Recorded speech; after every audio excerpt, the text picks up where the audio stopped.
ඉතින් විද්‍යාපීඨ ඉල්ලුම් කරන අතරේ නංගිලා මල්ලිලාට ආපු ප්‍රශ්න කිහිපයකට පිළිතුරු මේ විදිහට මේ වීඩියෝ එකෙන් ගේනවා. ඉතින් විද්‍යාපීඨ ඉල්ලුම් කරන්න යද්දී තවමත් ගොඩාක් ළමයිට ගොඩක් එරර්ස් එනවා ඇප්ලයි කරන්න යද්දී විද්‍යාපීඨ පද්ධතියෙත් එක ගැටලු තියෙනවා කියලා පේනවා. ඉතින් ඊට අමතරව තියෙන වෙනත් ගැටලු කිහිපයකට පිළිතුරු තමයි මේ වීඩියෝ එකෙන් මේ විදිහට ගේන්නේ. ඉතින් වීඩියෝ එක දිගටම බලන්න කියලා ආරාධනා කරන ගමන් අද වීඩියෝ එක පටන් ගමු.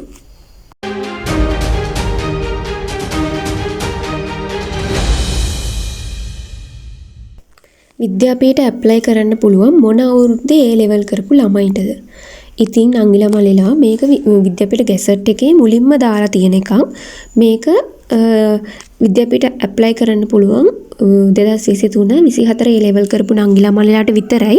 ඔයා ඊට කලින් A level කරපු ළමෙක් නම් ඔයාට විද්‍යාපීඨ ඇප්ලයි කිරීමේ හැකියාවක් නැහැ. A level කරපු අවුරුදු දෙකෙන්ම ඇප්ලයි කරන්න පුළුවන්ද? ඔව් නංගිලා මල්ලිලා ඔයාලා 2023 24 කියන අවුරුදු දෙකේම A level කරලා තියෙනවා නම් ඔයාට විද්‍යාපීඨ දෙපාරකට ඇප්ලයි කරන්න පුළුවන් ඒ ඉන්ඩෙක්ස් නම්බර් දෙකට අදාළ වෙනම මේ අවුරුදු දෙකට අදාළව ඔයාට එකම විෂයන් තුන ඉල්ලන්නත් පුළුවන්. එහෙම නැත්නම් වෙනත් විෂයන් ඉල්ලන්නත් පුළුවන්. ඔව් අනිවාර්යෙන් ඉන්න. ඔයා ඒක පුරවන්න යන්න එපා. එතන ඔටෝ ෆිල් වෙනකන් ඉන්න.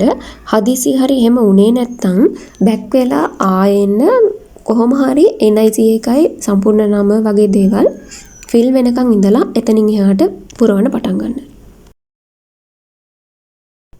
දිස්ත්‍රික් පදනමින් වේකන්සි බිඳුවක් නම් ඒ කෝස් වලට ඇප්ලයි කරලා වැඩක් නැද්ද? දිස්ත්‍රික් පදනමෙන් වේකන්සි බිඳුවයි කියන්නේ ඔයාලගේ දිස්ත්‍රික්කෙන් ඒ විෂයට අදාළව ළමයි කවුරුත් බඳව ගන්නේ නැහැ කියලා. කියන්නේ වේකන්සි නැහැ කියලා. එහෙම වුණාම දිස්ත්‍රික් පදනමෙන් ගන්නේ නැති වුණත් ජාතික පදනමෙන් ළමයිව ගන්න පුළුවන්. හැබැයි හරිම අඩු chance එකක් තමයි ජාතික පදනමෙන් අහුවෙන්න තියෙන්නේ. ඉතින් හොඳට හිතලා බලලා වේකන්සි බිඳුවක් තියෙන සබ්ජෙක්ට් වලට ඇප්ලයි කරන්න ඕනේ. ෆිල් කරද්දී වැරදුනොත් මොකද කරන්නේ?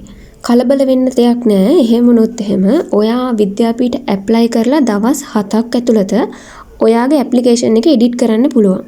මම විද්‍යාපීඨ දාන්නේ කොහොමද කියලා වීඩියෝ එකක් කරා. අන්නේ වීඩියෝ එකේ තියෙනවා ඇප්ලයි කරද්දී මොනවාම හරි වැරද්දක් වුණොත් කොහොමද එඩිට් කරගන්නේ කියලා. ඒ වීඩියෝ එකත් බලන්න.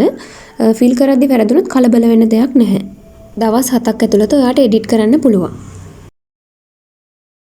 ඇප්ලිකේෂන් එක තැපෑලෙන් යවන්න ඕනද? නෑ, එහෙම අවශ්‍යතාවයක් නැහැ. විද්‍යාපීඨ ඇප්ලයි කරන විදිහට සාමාන්‍ය විදිහට මාර්ගගතව ඇප්ලයි කරා නම් ඇති. ඇප්ලිකේෂන් එක සබ්මිට් කරාම මේල් එකක් එනවද? කිසිම පණිවිඩයක් දැනුවත් කරන්නේ නැහැ ඔයාගේ ඇප්ලිකේෂන් එක සබ්මිට් වුණා කියලා. ඔයා විද්‍යාපීඨ ඇප්ලයි කරලා ඉවර වුණාට පස්සේ ඔයාට එන රිෆරන්ස් නම්බර් එකෙන් තමයි දැනගන්න පුළුවන් ඔයාගේ ඇප්ලිකේෂන් එක සබ්මිට් වුණාද නැද්ද කියන එක. මීට අමතරව ගොඩක් අය කියන ප්‍රශ්න තමා ඔය ID නම්බර එක සම්පූර්ණ නම් වගේ දේවල් ඔටෝ ෆිල් වෙන්නේ නැහැ. එතකොට පෝස්ටල් කෝඩ් එක දාන්න දෙන්නේ නැහැ. එයාලා එතන එකතු කරන්න දෙන්නේ නැහැ. මේ වගේ දේවල්. ඔයාලා දන්නවා විද්‍යාපීඨ සයිට් එකේ මුලින් ඉඳලම එතන පද්ධති ගැටලු ගොඩක් තිබ්බා. ඉතින් තවමත් ඒ ගැටලු තියෙනවා කියලා පේනවා. ඒ වගේම අනිවාර්යෙන් ඔයාලට ඔයාලගේ කනෙක්ෂන් එක හොඳට තියෙන්න ඕනේ. එහෙම නැති වුණොත් එහෙම ඇප්ලයි කරන ගමන් එක ගැටලු වෙන්න පුළුවන්. අනිත් එක ළමයි ගොඩක් ඇප්ලයි කරනකොට ට්‍රැෆික් එක වැඩි. මේ වගේ වෙලාවට හරිම අමාරුයි ඇප්ලයි කරන්න. පුළුවන් නම් රෑ 11 වගේ පහුවෙලා වගේ ඇප්ලයි කරන්න බලන්න. ඒ වගේ වෙලාවට ඇප්ලයි කරගන්න පුළුවන් වෙනවා. ගොඩක් නංගිලා මල්ලා කමෙන්ට් දාලා තිනවා Z එක දාලා මම මේ දිස්ත්‍රික්කේ මාව අහුවෙයිද එහෙම කියලා. ඇත්තට මේක හරිම අමාරුයි කියන්න. විද්‍යාපීඨ අහුවෙන එක Z එක බලලා කියන්න ටිකක් අමාරුයි. ලොකු Z එකක් තියෙනවා නම් අපිට විශ්වාස කරගන්න පුළුවන් අහුවේ කියලා.